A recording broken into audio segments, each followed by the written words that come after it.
صلی اللہ تعالیٰ علیہ وسلم اللہم صلی اللہ محمد وعلی آل محمد وبارک وسلم علیہ الصلاۃ والسلام علیکہ یا رسول اللہ وعلی آلہ وصحبہ یا حبیب اللہ۔ میرے ساتھ زیادتی ہے اتنے علماء میں یہاں بٹھانا، اللہ تعالیٰ آپ کا سایہ ہم پہ سلامت رکھے۔ دوستان ذی وقار،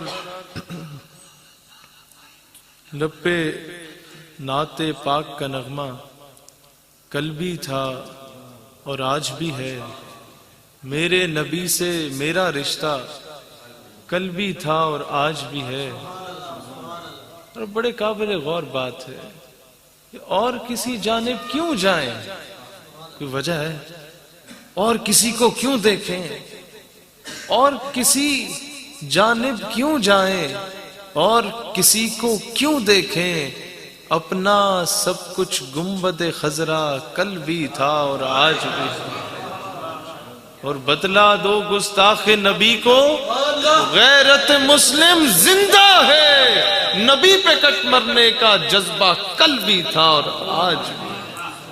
دوستان ذی وقار، جب میرے آقا علیہ السلام اپنے امتی پر احسان فرماتے ہیں، جب اسے اپنے قریب فرماتے ہیں، جب آپ یہ چاہتے ہیں کہ صدیقین صالحین کی جماعت میں اس کا شمار ہو، الغرض جب میرے آقا اپنے امتی پر خاص الخاص کرم فرماتے ہیں تو اسے تحفے میں عشق رسول عطا کرتے ہیں۔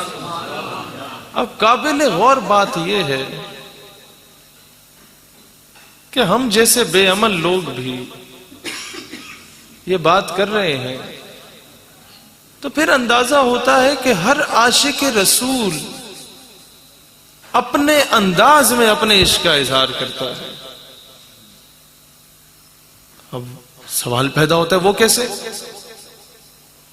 کوئی اڈیالہ جیل میں جا کے پھانسی کے پھندے پہ لٹک کے اپنے عشق کا اظہار کرتا ہے، کسی نے 100 سال پہلے میاں والی جیل میں پھانسی کے پھندے پہ لٹک کے اپنے عشق کا اظہار کیا، کسی نے جرمنی میں جا کے عامر چیمہ کی صورت میں ورنیئر کیلیپر کی ٹیل سے گستاخ پہ حملہ کر کے اپنے عشق کا اظہار کیا، کسی نے دور حاضر میں برطانیہ کی جیل میں جا کے غازی تنویر کی صورت میں اپنے عشق کا اظہار کیا، اور کسی نے پچھلے مہینے ناروے میں اپنے عشق کا اظہار کیا۔ تو ہر عاشق رسول اپنے انداز میں جو رسول اللہ علیہ الصلوۃ والسلام اسے عطا فرماتے ہیں وہ اس کا اظہار کرتا ہے۔ عشق رسول کمایا نہیں جاتا، یہ بارگاہ نبوی سے عطا کیا جاتا ہے۔ اور پھر اپنے اپنے انداز میں غزوہ کا موقع تھا، رسول اللہ علیہ السلام نے فرمایا جو کچھ رب کی بارگاہ میں لانا چاہتے ہیں لے آئیے۔ سیدنا عمر رضی اللہ تعالیٰ عنہ گھر کا آدھا سامان آپ اٹھا کے لے آئے۔ سیدنا صدیق اکبر رضی اللہ تعالیٰ عنہ جو قدیر صاحب فرما رہے تھے کہ گھر کا پورا سامان اٹھا کے لائے، تو تب رسول اللہ علیہ السلام نے دریافت فرمایا کہ گھر میں کچھ چھوڑا ہے؟ کہنے لگے جی یا رسول اللہ گھر میں چھوڑا ہے۔ کیا چھوڑ کے آئے ہیں؟ فرمانے لگے پروانے کو چراغ ہے بلبل کو پھول بس، کہ پروانہ چراغ کے گرد گھوم رہا ہوتا ہے اور اسی میں اپنی جام شہادت نوش کر لیتا ہے، اور بلبل کو پھول بس، صدیق کے لیے ہے خدا کا رسول بس، سب کچھ آپ کے لیے۔ ایک صحابیہ دودھ پیتا بچہ اٹھا کے لیں، آپ علیہ السلام نے فرمایا کہ میں اس کا کیا کروں گا؟ مسکرا کے پوچھنے لگے، وہ رو پڑی، کیا پیش کروں تم کو، کیا چیز ہماری ہے، یہ دل بھی تمہارا ہے، یہ جان بھی تمہاری۔ یا رسول اللہ اور کچھ نہیں تھا، بس یہ دودھ پیتا بچہ تھا، آپ پہ تیر برسائے جائیں تو اس کو ڈھال بنا لیجئے گا۔ یہ وہ عشق رسول کی ادائیں ہیں۔ ایک جگہ سے رسول اللہ علیہ السلام گزر رہے تھے تو درخت کی ٹہنی تھی، ذرا سا سر نیچے کر کے آپ گزرے تو بعد میں درخت موجود نہیں تھا، لیکن صحابہ جب بھی گزرتے سر کو جھکا کے گزرتے۔ یہ وہ ادائیں ہیں جن پر نہ کوئی تنقید ہے، نہ کوئی تقلید ہے، نہ اس پر کوئی فتویٰ ہے، نہ اس کی کوئی انتہا ہے، نہ کوئی حد ہے، کوئی بے حد، ہر شخص اپنے انداز میں۔ سیدنا بلال حبشی حضور علیہ الصلوۃ والسلام کے لیے انگارے ان کی زبان پہ ڈالے گئے، کیا اب بھی لے گا محمد عربی کے نام کو؟ بار بار کہتے ہیں نا ہے تو لیتا رہوں گا. انگاروں پہ لٹایا گیا. جواباً یہ ثابت ہوا کہ جسم کے ٹکڑے کر دیے جائیں تو ہر ٹکڑے سے صدا آئے گی محمد محمد محمد. پھر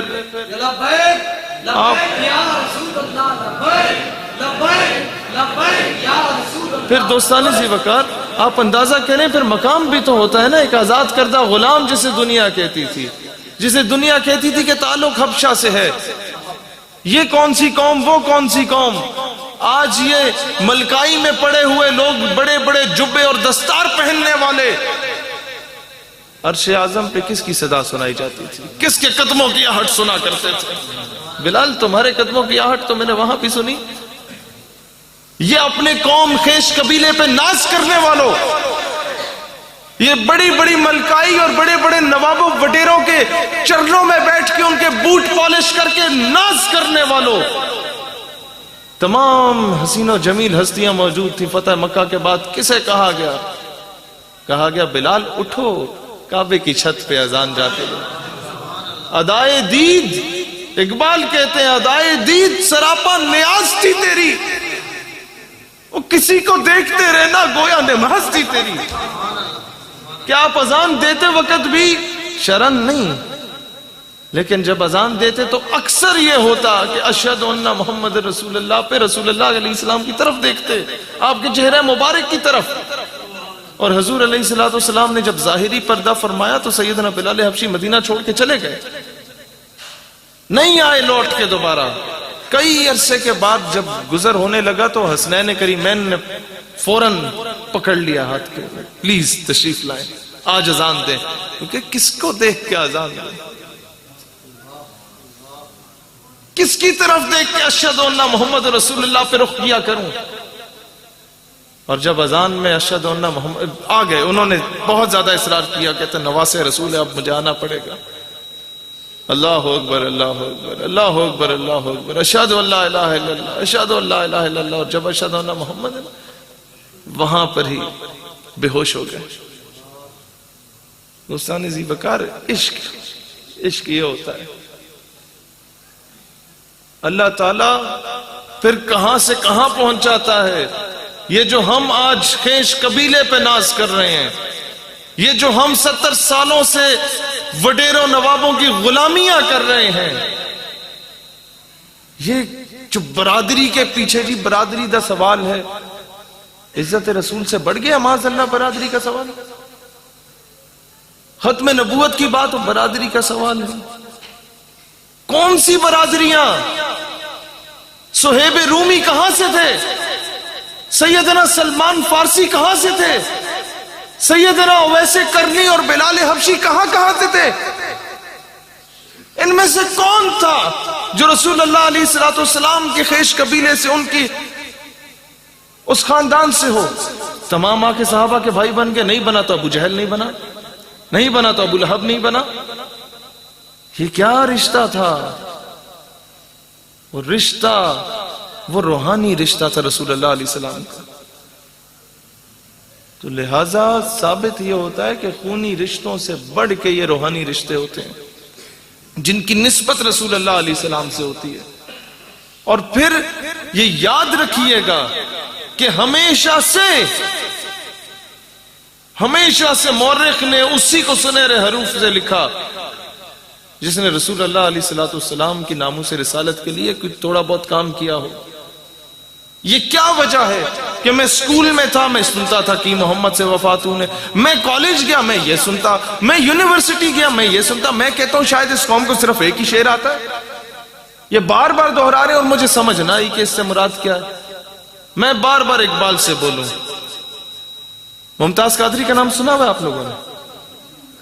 میں بار بار اقبال سے شکوہ کروں. آپ غور کیجئے گا کہ اقبال یہ سمجھ آ گئی کہ محمد سے وفا تو نے تو ہم تیرے ہیں. اللہ کہتے تو نے میرے حبیب سے وفا کی تو میں تمہارا, لیکن نہیں سمجھ آئی تو اس کی سمجھ نہیں آئی کہ یہ جہاں چیز ہے کیا لوح و قلم تیرے, سب کچھ تمہارا. پل بھر میں ذرا سے ایک پل کی محنت میں سب کچھ تمہارا. How is it possible? ایک ہی میں ہو جاندہ ہے. میں اپنی عملی زندگی چے ہونا دیکھنا چاہتا. جدوں میں ایک 8,000 کمانے والے ایلیٹ فورس کے سپاہی کی پھانسی کے بعد اس کے جنازے کا منظر دیکھا نا تو سمجھ آ گئی یہ جہاں چیز ہے کیا لوح و قلم تیرے، شرط یہ ہے کہ کی محمد سے وفا تو نے تو ہم تیرے ہیں۔ دوستان ذی وقار، پھر نہیں دیکھا جاتا کہ صوبے کا گورنر سامنے ہے یا کوئی انگریزوں کے چرنوں میں بیٹھنے والا وہ سامنے ہے، پھر اس گورنر کے نمازی جنازہ پڑھنے کو کوئی تیار نہیں ہوتا، کوئی مکتبہ فکر کسی کا بھی بندہ تیار نہیں ہوتا۔ اور ممتاز قادری کے جنازے میں اگر وہ وصیت نہ کرتے نا تو لوگ لڑ پڑتے۔ میں نے ایسے ایسے پیروں کو دیکھا کہ جو ملنا چاہتے تھے مرید مچلتے تھے، ٹائم نہیں تھا، جی پیر صاحب بہت مصروف ہیں، جی پیر صاحب دور سے ہی بس ہاتھ ہلائیں گے، سلام نہیں کریں گے۔ میں نے ایسے ایسے پیروں کو دیکھا مچل رہے تھے، تڑپ رہے تھے کہ ایمبولنس کو ہاتھ لگ جائے۔ کیا وجہ ہے؟ کہ محمد سے وفا تو نے تو ہم تیرے۔ اور رش کرتی ہے دنیا۔ وہ جنازے کا منظر دیکھ کے میں حیران۔ پریس ٹی وی کا نمائندہ مجھ سے ایک دن پہلے پوچھتا کہ بھئی جنازہ لیاقت باغ میں ہے، کہیں بھر جائے گا لیاقت باغ؟ تو میں کہا پتہ نہیں یہ کیا صورتحال ہوگی، کہیں شرمندگی نہ ہو کہ اتنا بڑا واقعہ اور لیاقت باغ نہیں بھرا۔ اگلے دن پنڈی اسلام آباد میں پاؤں رکھنے کی جگہ نہیں تھی، لوگ ٹرینوں سے یوں لٹک کے آئے تھے لاہور سے، جس طرح تحریک پاکستان میں دہلی سے لاہور ٹرین آتی تھی۔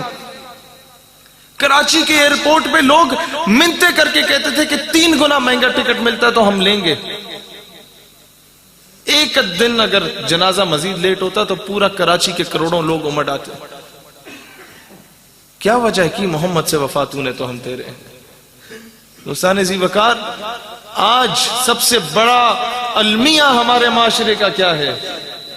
ہم لوگوں نے 70 سال نسل در نسل غلامی کی ہے، اور خاص کر آپ نے اور ہم نے، اس علاقے کے لوگوں نے معذرت کے ساتھ ہر 5 سال بعد ہماری وفاداری ایک بڑے گھرانے سے دوسرے بڑے گھرانے کے چرنوں میں تقسیم ہو جاتی ہے۔ یہ بہت قابل غور بات ہے۔ یہ کہاں سے نوابیاں وڈیریاں ملی؟ تاریخ جانتے ہیں آپ؟ افسوس ہوگا پھر اس غلامی پہ کہ اچھا ہم یہ کر رہے تھے۔ 1857 کی جنگ آزادی، علامہ کفایت علی کافی رحمت اللہ علیہ جیسی ہستیاں جب جہاد کا فتویٰ دیا کرتی تھی تو اب غور سے سنیں، یہ وہ واہ واہ والی باتیں نہیں ہیں، یہ اپنا سر پیٹنے والی باتیں کہ یار یہ ہو گیا ہمارے ساتھ۔ علامہ کفایت علی کافی رحمت اللہ علیہ جب جہاد کا فتویٰ دیا نا انگریزوں کے خلاف، تو وہ آپ میں سے جتنے بزرگ بیٹھے ہیں آپ سب سے زیادہ بزرگ تھے۔ ان کی قمیض اتاری گئی، جسم پہ استریاں پھیری گئیں۔ یہ جو کوئلے والی استری بزرگ جانتے ہیں اس دور میں ہوا کرتی تھی، بھاری وزنی استری، اور جب چمڑی اتری نا جسم کی تو اوپر مرچیں پھینکی گئیں اور پھر استری ماری گئی کہ فتویٰ واپس لے لو مولوی صاحب۔ مولوی صاحب فتویٰ واپس کوئی نہیں لین دے سن۔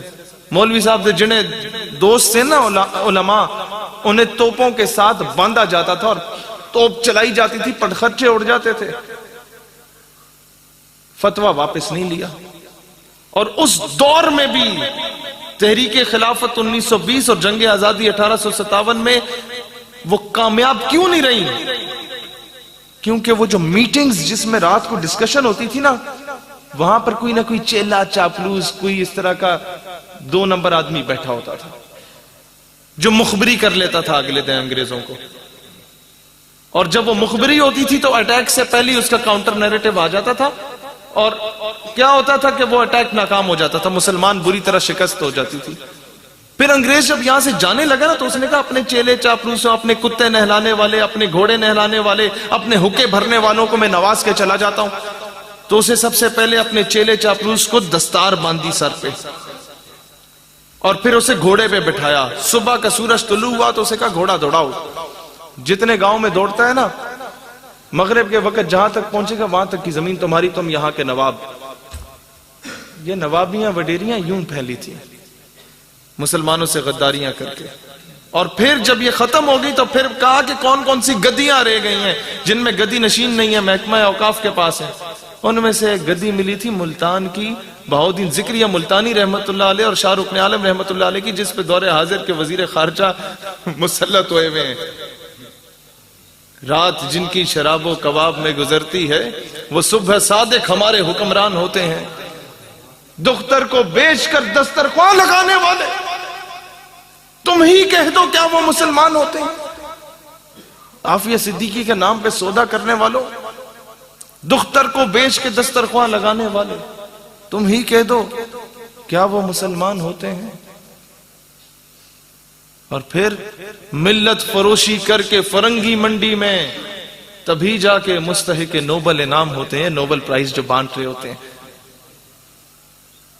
ہم پہ مسلط کیے گئے ہیں 70 سالوں سے فرنگیوں کے جو بھی دربان ہوتے ہیں. جو جا کے گوڈے گٹے میں بیٹھے گا، 5 سال کے لیے شوکت عزیز آ کے طوائفوں کا اڈا بنا دیا ہمارے ضلع کو. شوکت عزیز آ جائے، فلانا آ جائے، ڈھمکانا آ جائے، کیوں آ جائے؟ دوستان عزیز وقار، بات سیاسی نہیں ہے. کیا حکومتی فیصلے مسجد نبوی میں بیٹھ کے نہیں ہوتے تھے؟ کیا مسلمانوں کے وہ پوری غزوات اور جنگوں کی پلاننگ وہاں پہ نہیں ہوتی تھی؟ جی دین کو سیاست سے الگ کر دیجئے. بھائی جان، میں کسی مولوی صاحب یا پیر صاحب کا بیٹا نہیں. میرے والد صاحب آرمی آفیسر تھے. میں کیوں آ کے مسجد میں خطاب کر رہا ہوں؟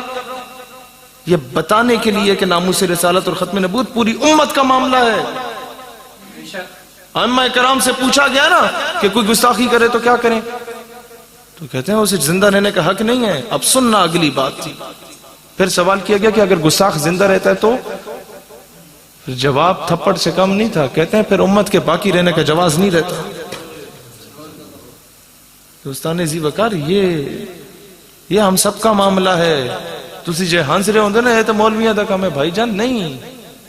مجھے بتاؤ نا آج تک مولوی نکلا ہو سڑک پہ باہر کہ جی تنخواہ نہیں ملی. میں نے انجینئر کو دیکھا پڑھا لکھا سڑک پہ جی احتجاج کر رہا، تنخواہ نہیں لبدی. ڈاکٹر کو دیکھا مریض کو نہیں چیک کرے گا، سڑک پہ نکل جائے گا، مریض مر رہا ہوگا، تنخواہ نہیں لبدی.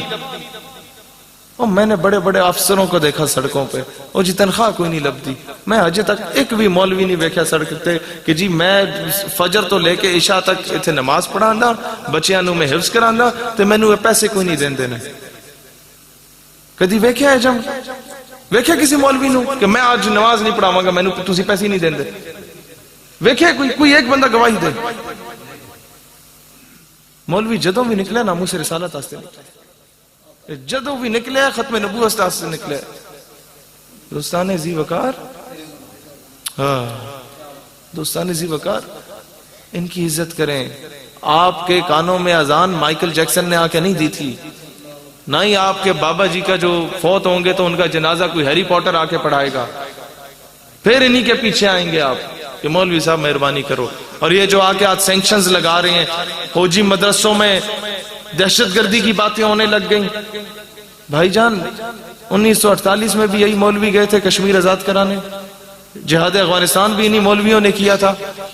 اور ابھی پھر جب انڈیا حملہ کرے گا نا، جس مولوی کو تم ہنس رہے ہوتے ہو اسی کے گٹوں میں بیٹھو گے، مولوی صاحب ذرا مہربانی تو کرو، جہاد کی بات کر دو. اب بات کرو جہاد کی تو مولوی صاحب اگلے دن غائب. او جی یہ تو دہشت گردی والی باتیں ہو رہی تھیں. بھئی کیا مطلب دہشت گردی کی باتیں ہو رہی تھی؟ وہاں کشمیر کی بہن کے سر سے دوپٹہ کھینچا جا رہا ہے اور تم بولتے ہو کہ جہاد کی بات بھی نہ کرو. جہاد کا نعرہ تک لگا رہے پہ پابندی. تم لوگ دفاع نہیں کرتے.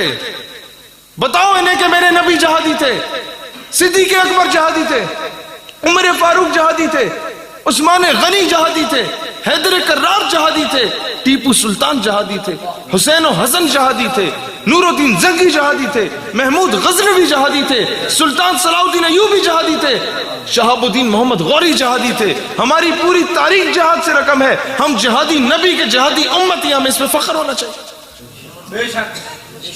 یہ کیا وجہ ہوئی؟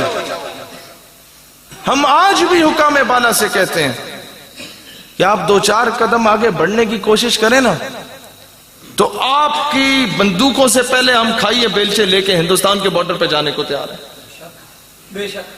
یہ قوم تیار ہے. آج بھی پنجاب کی مائیں وہ چونڈا کے وہ بچے پیدا کرتی ہیں جو سینوں سے بم باندھ کے ہندوستانی ٹینکوں پہ کود پڑتے تھے. آج بھی وہ پٹھان مائیں کہتی ہیں. جب GHQ کی 6 ستمبر کی تقریب تھی تو میں ایک پٹھان ماں کو بلایا گیا کہ تمہارا بیٹا شہید ہوا ہے، کیا تاثرات ہیں؟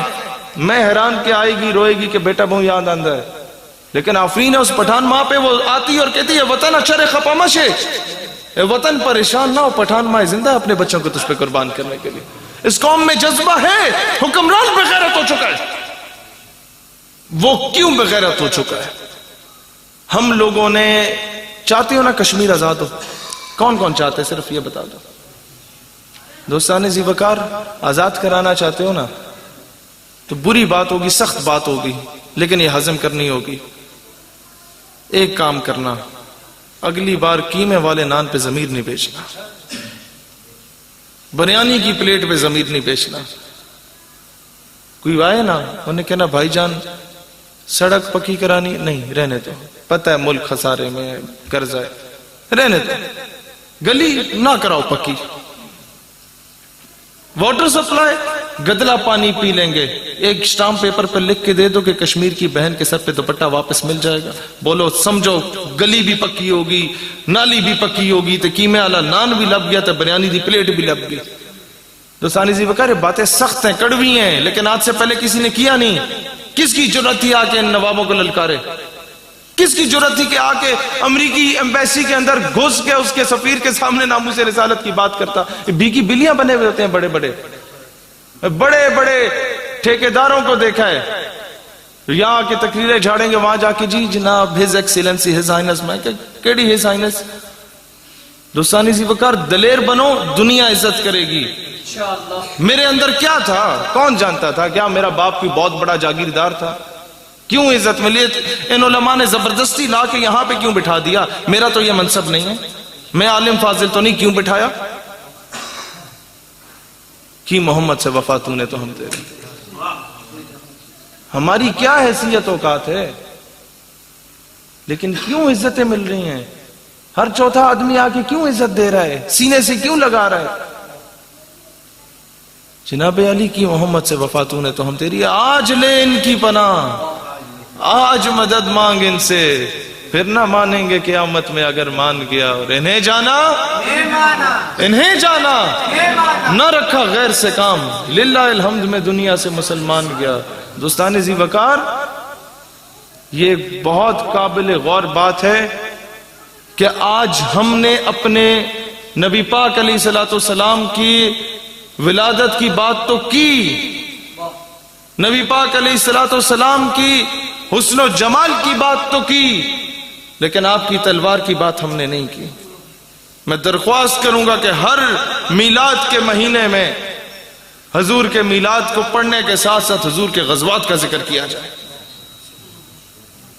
حضور کے بدر میں جانے کا ذکر کیا جائے، وہاں کفار پہ تلوار چلانے کا ذکر کیا جائے، حضور کے دندان مبارک کیسے شہید ہوئے، حضور علیہ الصلوۃ والسلام کے لعاب دہن سے کس طرح سے غزوات میں حصہ لینے والوں کو شفا ملا کرتی تھی، یہ ذکر کیا جائے۔ قوم کو بزدل اور بغیرت بنا دیا گیا حکام بالا کی جانب سے، اور یہ کیسے ہوا؟ 1857 کی جنگ آزادی کے بعد لیٹر آیا ایسٹ انڈیا کمپنی کو سلطنت برطانیہ سے کہ ایک ایسا شخص انٹروڈیوس کراؤ ان میں جو آ کے علم بھی جانتا ہو اور وہ نبوت کا دعویٰ کر لے۔ تو جناب علی اس کے یہ اعلان کروا دو کہ جہاد جائز نہیں ہے، دو کام کرو، ایک عشق مصطفیٰ کی تڑپ کو نکال دو ان کے اندر سے، ورنہ تو یہ جنگ آزادی میں اٹھے ہیں پھر اٹھ جائیں گے بار بار۔ دوسرا کیا کرو، ان کے اندر سے جہاد کی تڑپ کو ختم کر دو۔ وہاں اقبال لکھتے ہیں وفا کا کش کے موت سے ڈرتا نہیں ذرا، جس کے گھر میں بھوک پیاس کا عالم اور دلیر غیور اتنا کہ موت سے نہیں ڈرتا، کیسے شکست دو؟ وفا کا کش کے موت سے ڈرتا نہیں ذرا، روح محمد اس کے بدن سے نکال دو۔ اور فکر عرب کو دے کے فرنگی تخیلات، یہ بڑے بڑے شیخوں نوابوں وڈیروں بڑے بڑے امت کے ٹھیکیداروں کے بچوں کو عورت اور شراب کا عادی لگا دو۔ فکر عرب کو دے کے فرنگی تخیلات، اسلام کو حجاز و یمن سے نکال دو، اور اغوانیوں کی غیرت دین کا ہے یہ علاج، ملا کو ان کے کوہ و دمن سے نکال دو، پھر انہیں شکست دے سکتے ہو۔ اور دوسرا جہاد کی تڑپ کو نکال دو ان کے اندر سے۔ مرزا قادیانی کا جو وار تھا وہ بڑا ٹیکنیکل قسم کا وار تھا، اس نے سب سے پہلے دعویٰ کیا حضرت عیسیٰ ہونے کا، مسیح موعود. تو عیسائیوں نے پکڑ لیا، بھائی جان حضرت عیسیٰ نہیں ہوتے نا، کوئی اور دعویٰ کر. اصل اس ہمارے نہیں لانچ کیتا، بات اس دعویٰ کیتا امام مہدی دا. تو اہل تشیع حضرات نے پکڑ کے تھا، یہ کی اور ہے. بات اس سب سے گھنونی حرکت کی تھی. اس نے کہا کہ نعوذ باللہ یہ جو لا الہ الا اللہ محمد رسول اللہ میں محمد ہے، یہ 2 مرتبہ، ایک پہلے اور دوسری بار میں آیا، نعوذ باللہ. اور اس طریقے سے ہمارے اندر یہ لوگ گھسے. تو دوستان ذی وقار، آج اگر چاہتے ہیں کہ ان کا مقابلہ کیا جائے تو اپنی صفوں میں 2 کام کریں. نمبر 1 عشق مصطفیٰ کی تڑپ کو اجاگر کریں. نمبر 2 اپنے بچوں کو محمد بن قاسم، نور الدین زنگی، صلاح الدین ایوبی، ٹیپو سلطان کے بارے میں پڑھائیں کہ کل کو یہ اسکول جائے اور ٹیچر پوچھے کہ بچہ کیا بننا چاہتے ہو، یہ بولے جی ہم لوگ تو نعرہ تکبیر، نعرہ رسالت، نعرہ رسالت، تاجدار ختم نبوت، تاجدار ختم نبوت، تاجدار ختم نبوت، تاجدار ختم نبوت. ماشاءاللہ. تو حضرت آپ تو تربیت میں آخری بات میں اجازت چاہوں گا کہ جب وہ اسکول جائے نا تو ٹیچر پوچھے بیٹا آپ کیا بننا چاہتے ہیں، تو بولے کہ میڈم میں آرمی چیف بننا چاہتا ہوں. تو میڈم پوچھے اچھا بیٹا so you want to become general Musharraf, وہ بولے no ma'am I want to become general Nooruddin Zangi, جو مدینہ کی گلیوں میں گستاخوں کو قتل کرنے کے بعد روتا ہوا پھرتا تھا کہ میرے آقا نے مجھے چنا اس کام کے لیے. I want to become general صلاح الدین ایوبی، کہ شام سے مسلمانوں کا قافلہ لٹا، وہ صلیبی جرنیل حقارت کی نگاہ سے انہیں دیکھ کے بولتا ہے کہ بلاؤ اپنے نبی محمد علیہ السلام کو اپنی مدد کے لیے. نور سلطان صلاح الدین ایوبی چین کی نیند نہیں سوتا 2 سال. وہ کہتا ہے اللہ مجھے تب تک موت نہ دے جب تک میں بیت المقدس فتح نہ کروں، اور نمبر 2 جب تک اس گستاخ سے بدلہ نہ لوں. بیت المقدس فتح ہوتا ہے اور تمام جرنیلوں کے، صلیبی جرنیلوں کو صف میں بٹھایا جاتا ہے، سب کو پانی پلایا جاتا ہے، اپنی امان میں لیا جاتا ہے، اسلام امن کا درس دیتا ہے. لیکن جب اس گستاخ صلیبی جرنیل کی طرف دیکھا جاتا ہے کہ یہ تھا، تو سلطان کھڑے ہوتے ہیں اور کہتے ہیں اچھا تو وہ تم تھے جس نے کہا تھا کہ بلاؤ اپنے نبی محمد کو، لو دیکھو رسول اللہ نے اپنے غلام کو بھیج دیا. اس کا سر قلم کیا جاتا ہے اور صلیبی جرنیلوں کو دیا جاتا ہے کہ سب کو میں نے امان میں لے لیا، آزاد کر دیتا ہے کہ میرا مذہب مجھے امن کا درس دیتا ہے، لیکن اس کے ساتھ ساتھ میرا مذہب مجھے ناموس رسالت کے معاملے میں غیرت کا درس دیتا ہے. دوستان ذی وقار، آج یہ چیز اپنے بچوں کو پڑھائیں، نہیں تو یہ نسل ہم ضائع کر چکے ہیں. یہ نسل بے روی کا شکار ہے، یہ نسل بڑی گاڑی کا شکار ہے، یہ نسل اس چیز کا شکار ہے کہ بس پیسے اچھے آ جائیں، بنگلہ بڑا بن جائے. نہیں، اس نسل کو مجاہد بنائیں. دنیا دہشت گرد کہتی ہے تو کہنے دو. اسرائیل کو لوگوں نے دہشت گرد کہا، اسرائیل نے پورے فلسطین پہ قبضہ کر لیا. کیا ہوا ہمارے نعرے لگانے سے؟ کچھ بھی نہیں ہوا. ہم امریکہ کو لاکھ دہشت گرد بولیں، امریکہ نے عراق کو تباہ کیا، ایران کو تباہ کیا، افغانستان کو تباہ کیا، وزیرستان اور بلوچستان کو تباہ کیا. امریکہ نے سیریا، لیبیا، پیلسٹائن سب کچھ تباہ کر دیا، لیبنان کو تباہ کر دیا. ہمارے دہشت گرد کہنے سے کیا ہوا؟ امریکہ رکا؟ نہیں رکا. تو دنیا جو مرضی کہے، آپ نے بدلہ لینا ہے، اینٹ کا جواب پتھر سے دینا ہے. مجھے سمجھ سے بالا تر ہے کہ وہ پتھر کب جائے گا اور وہ اینٹ کب آئے گی جس کا جواب دینا ہے. کاش کہ جو عافیہ صدیقی کے ساتھ ہوا کسی حاکم وقت کے ساتھ ہوتا تو تب اسلام غیرت کا درس دیتا. جو آج یہ نعرے لگا رہے ہیں کہ امن، اسلام نے کبھی نہیں کہا کہ ماں بہنوں بیٹیوں کی عزت کو پامال کیا جائے اور تم چوڑیاں پہن کے بیٹھو. اسلام نے پھر ایک ایک شخص کے پیچھے پورے لشکر روانہ کرنے کا درس دیا. اسلام نے پھر 17 سال کی عمر میں ایک بہن کے صرف خط آنے پہ محمد بن قاسم کو آرڈر کر دیا کہ جاؤ سندھ کی طرف. اسلام امن کے ساتھ غیرت کا درس بھی دیتا ہے.